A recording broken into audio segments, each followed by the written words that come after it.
बिस्मिल्लाहिर्रहमानिर्रहीम अस्सलाम वालेकुम दोस्तों। अक्सर देखा गया है जब बारिश होती है, बारिश के बाद हमारे पौधों की ग्रोथ एकदम से रुक जाती है।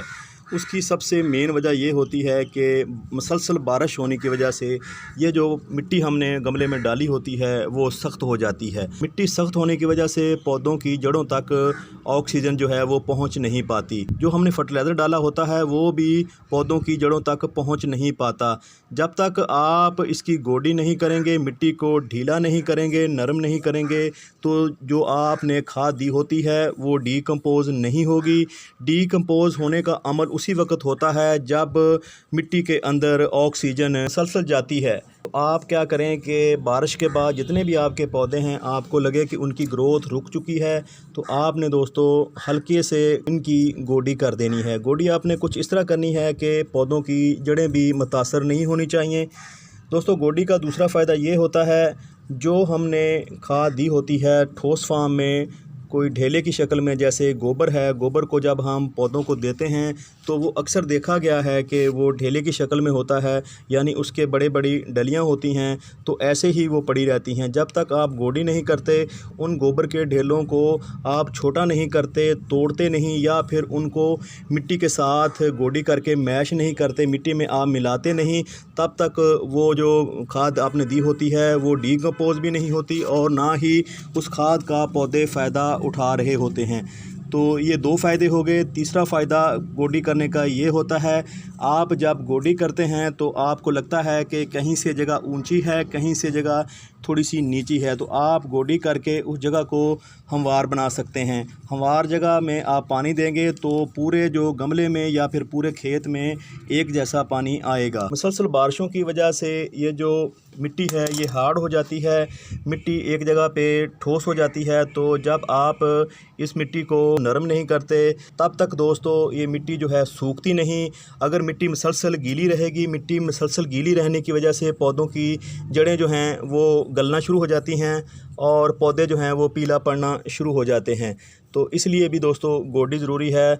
आपने अगर पौधों को पानी ज़्यादा दे दिया है, पानी उसमें सूख नहीं रहा, तो फिर आप 2 या 3 दिन बाद आपको लगे कि अब थोड़ी सी मिट्टी खुश्क हो चुकी है, तो आप फ़ौरी उस गमले या उस खेत की गोडी कर दें। तो गोडी करने के बहुत सारे फ़ायदे हैं। इतने फ़ायदे हैं कि जब आप पौधों को खाद देते हैं, खाद का इतना फ़ायदा नहीं होता जितना फ़ायदा दोस्तों गोडी का होता है।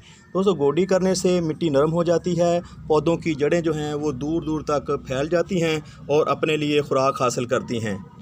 दोस्तों गोडी करने से बाज़ औक़ात ऐसा भी होता है, हमने देखा है कि जो सीड बाज़ औक़ात ग्रो नहीं हो पाते, जब आप गोडी करते हैं वो सीड मिट्टी में दब चुके होते हैं, तो जब आप गोडी करते हैं तो वो सीड थोड़े से ऊपर आ जाते हैं और यहाँ पे सीड पड़ा होता है, वहाँ की जो मिट्टी है वो नरम हो जाती है। मिट्टी नरम होने की वजह से सीड जो है वो फिर से ग्रो होना शुरू हो जाता है। इस तरह पौधों की तादाद जो है वो पूरी हो जाती है।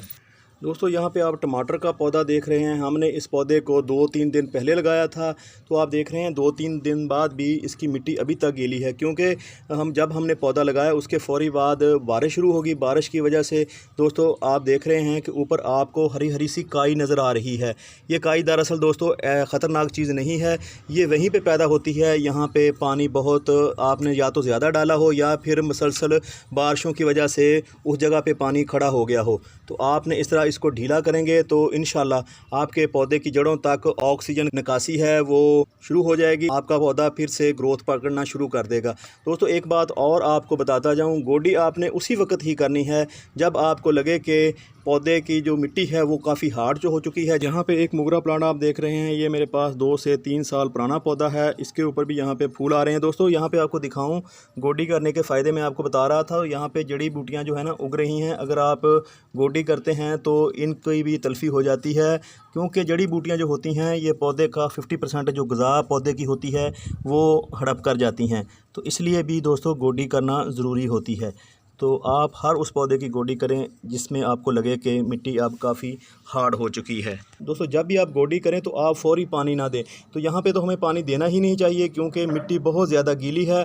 अगर आपके गमले की मिट्टी सूखी भी है तो भी आप उसी वक्त पानी नहीं दें, क्योंकि आपने जब गोडी की है तो अगर उसमें कोई जरासीम हुआ, कोई फंगस हुई, वो फंगस जो है ना डेड हो जाएगी। आप उस गमले की मिट्टी को ऐसे ही खुला ही पड़ा रहने दें। दोस्तों यहाँ पे आप मेरा फेवरेट प्लांट इमली देख रहे हैं। इमली का पौधा माशाल्लाह काफ़ी बड़ा हो चुका है। तो यहाँ भी हम इस पौधे के गमले को देखते हैं तो इसमें 2-3 जो है ना जड़ी बूटियाँ उगाई हैं और इसके साथ साथ जो मिट्टी है वो काफ़ी हार्ड हो चुकी है। तो यहाँ पे आप देखें, इसको जब खींचते हैं तो इसकी जड़ जो है वो नीचे तक जा चुकी है। तो यहाँ पर आपको दिखाता हूँ मैं। यहाँ पर ये देखें ये कितनी हार्ड है और काफ़ी नीचे तक इसने अपना घर कर लिया है। तो इसलिए मैं दोस्तों कह रहा था कि ये पौधे का 50% जो ग़िज़ाई ज़रूरियात होती हैं उसको हड़प कर जाती हैं और ये इतनी ढीठ होती हैं, पौधा उस स्पीड से नहीं ग्रोथ करता जितनी स्पीड से ये जड़ी बूटियाँ ग्रोथ कर रही होती हैं। मैंने थोड़ी देर पहले इस पौधे को पानी दिया था जो मुझे नहीं देना चाहिए था। तो यहाँ पे आप देख रहे हैं इसकी मिट्टी भी बिल्कुल गाढ़ा हो चुकी है। तो आप पानी उसी वक्त ही दें जब पौधे को ज़रूरत हो। तो अब मैंने इसको ढीला कर दिया है तो इसके अंदर जो है ऑक्सीजन जाना शुरू हो जाएगी। तो इंशाल्लाह पौधा जो है बीमार नहीं होगा, इसकी जड़ों को कोई नुकसान नहीं पहुंचेगा। दोस्तों आज की वीडियो आपको कैसी लगी? अगर आपको वीडियो अच्छी लगी है प्लीज़ इस वीडियो को लाइक कर दें। अगर आप हमारे चैनल पर नए हैं, अगर आपको हमारी बातें अच्छी लगती हैं तो फिर प्लीज़ हमारे चैनल को भी सब्सक्राइब करके जाइएगा। जज़ाकल्लाह। अस्सलामु अलैकुम वरहमतुल्लाहि वबरकातुहू।